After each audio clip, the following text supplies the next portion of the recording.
we are ready to scale our services. We have a process now which is super predictable, super repeatable, using AI, but also just productization. We don't customize every proposal, or agencies are very, very custom usually.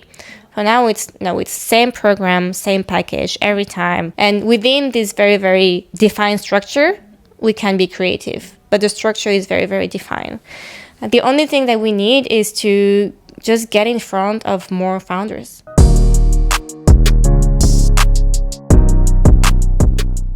Thank you.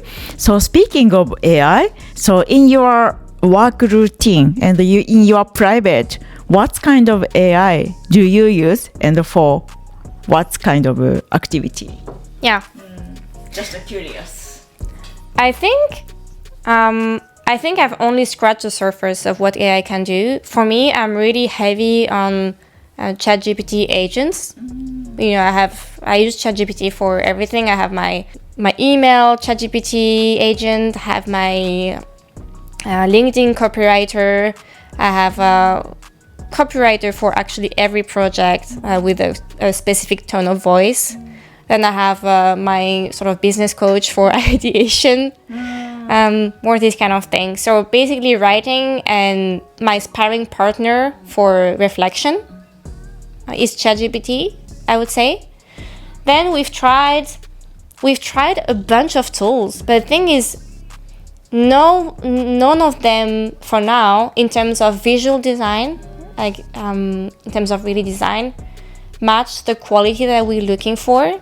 And for example, we tried what was the latest? Relume. I don't know how to pronounce it. It's a web builder. So hey, let's build website automatically with AI. But for now, for us, it's still too limited. It would take a little bit, just a little bit more so that we could use it. But it's not matching the quality that we want to deliver for now. That being said, we could have several offers, right? We could have, hey, you get a customized landing page that really reflect your vision, optimized for conversion and everything, and you get a cheaper landing page made with AI that's not as good, but so much better than what you would get without us. We could do this. But for now, that's it. And then I know that so I'm a brand strategist, so I don't do the design. My team do the design, and my co-founder is also a designer.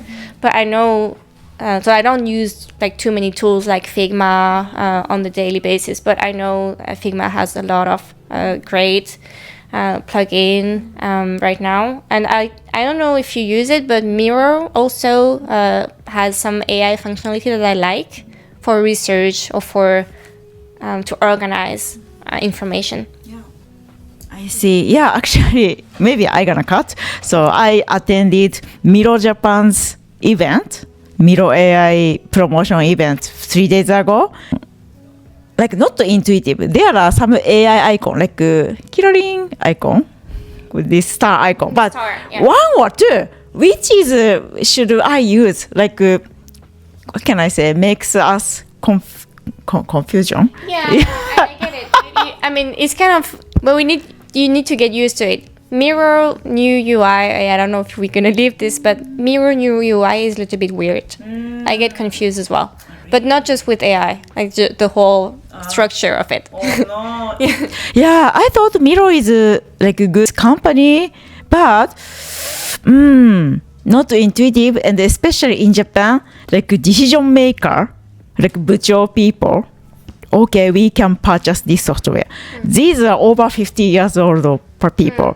They don't want to use such a not easy to use software. Okay, let's talk about okay, for me, so what kind of AI do I use? Of course, ChatGPT I used to make kind of what can I say, NDA document with my client. Hey, ChatGPT, help me to create a typical LDA or employment agreement with California company, and then they make It works. And ChatGPT is actually great for any paperwork. This is not unique to her design company, I think, but it's great to ask anything, right? Like, what is this going to become? I don't know. Is it when is this due, or is the law going to change? Or of course, you need to do your due diligence and check. But for paperwork, to make contracts, I asked ChatGPT to make a base contracts or agreements. Then I'm also quite stressed if this is legit. ChatGPT can make mistakes. You are right. Sometimes hallucination or... So if the stakes are really high, we would ask our lawyer. But if not, we would just save $2,000 and just ask ChatGPT. Yeah. And also not only ChatGPT. A few months ago, I used Wix. So Wix has Wix Studio, including already AI, especially like UX writing. Okay, we have to show like key function 1, 2, 3. I can give some super simple prompt.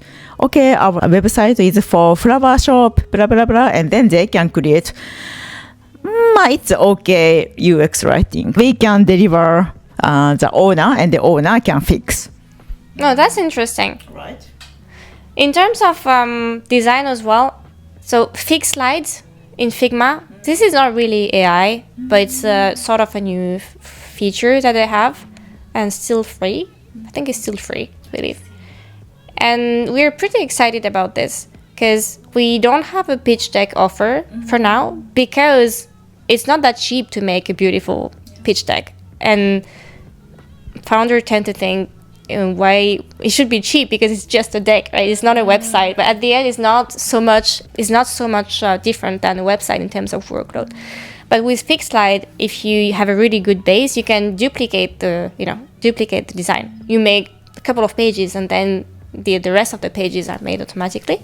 So this is really good. So even for founders that have design skills, you could make your own pitch deck on fixed slide. Okay, so it's 2025.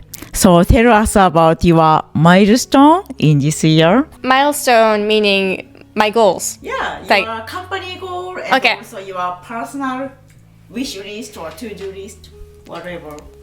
Okay, we have huge ambitions that might not be super realistic, but these are ambitions.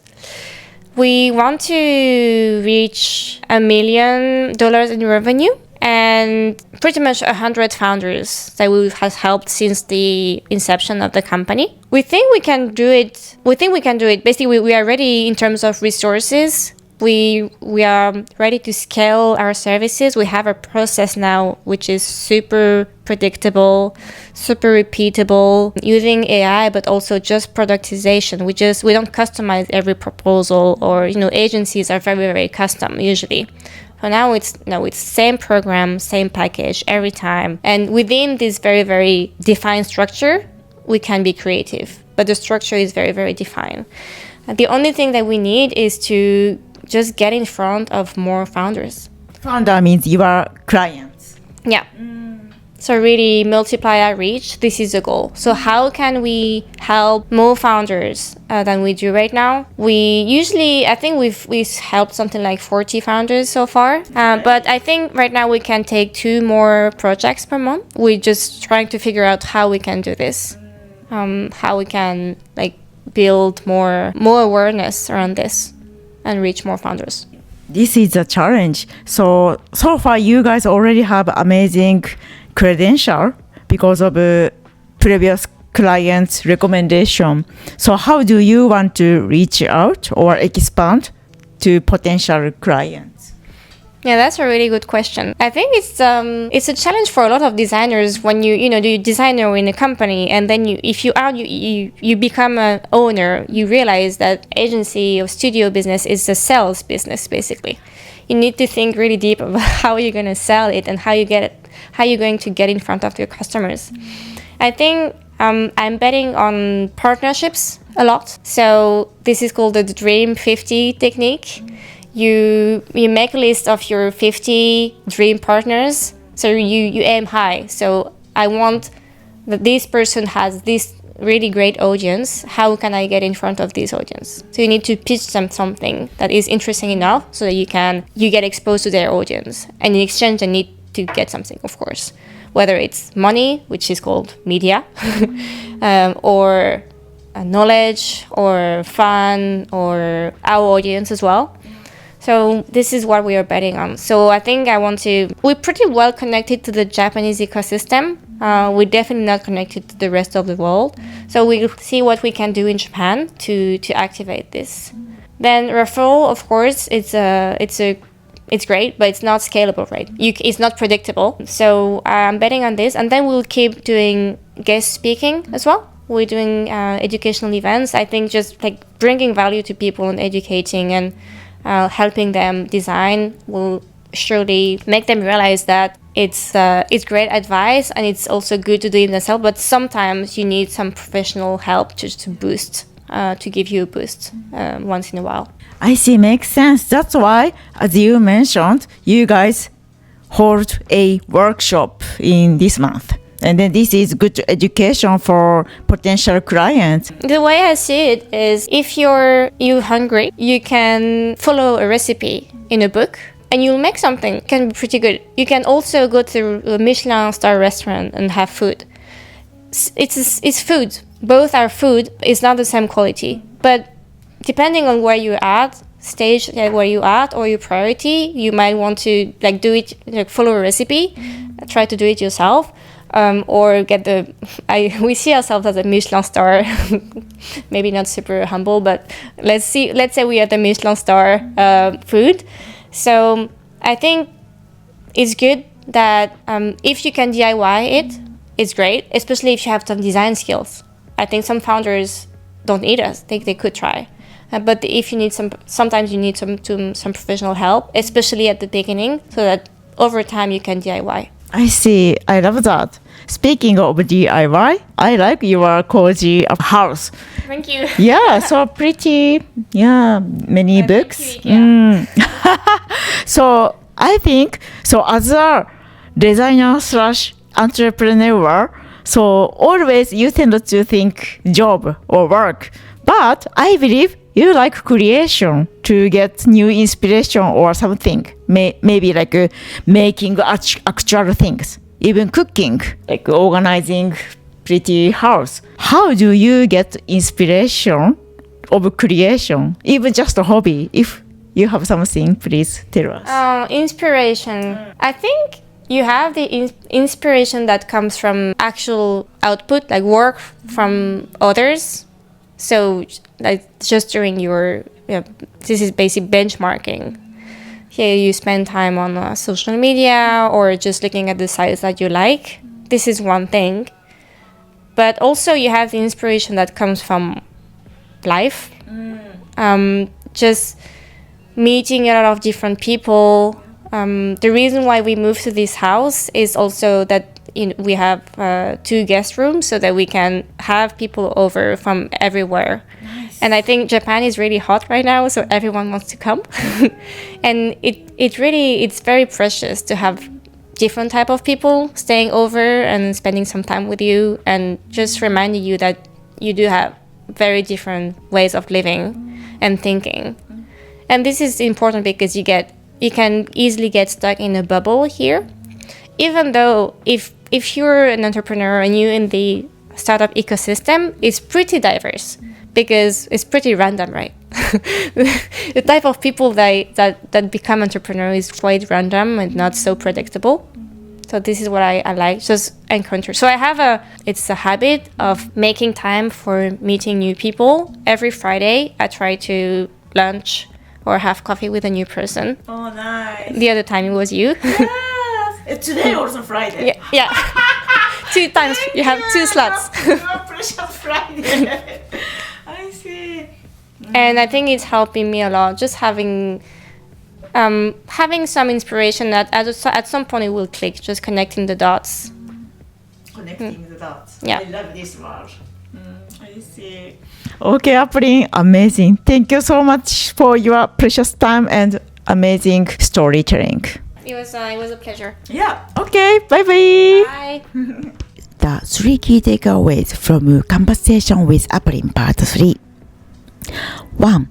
AI can be a powerful assistant for founders and designers. AI is already deeply integrated into daily workflows, helping with writing, ideation, contract, and business strategy. Example, she used ChatGPT agent for different tasks, one for emails, another for LinkedIn copywriting, and even business coach, AI for brainstorming. While AI tools for design, like Relume for web building, aren't fully meeting professional quality standards yet, but they have potential for offering cheaper AI-powered alternatives in the future. 2. Scaling a design business requires a system, not just creativity. Growing a design studio isn't just about good design, isn't about repeatable, scalable process. Example, instead of custom proposals every time, like traditional agency, they productized their service into clear, structured packages, making it easier to scale, take on more founders per month. Lesson, even creative business benefit from a productized service, AI-driven efficiency, and well-defined process. 3. Building awareness and finding clients requires strategic outreach. Designers often assume word of mouth is enough, but scaling requires proactive marketing and partnerships. Example, the Dream 50 technique. Identify 50 ideal partners who already have an audience, then collaborate to get exposed.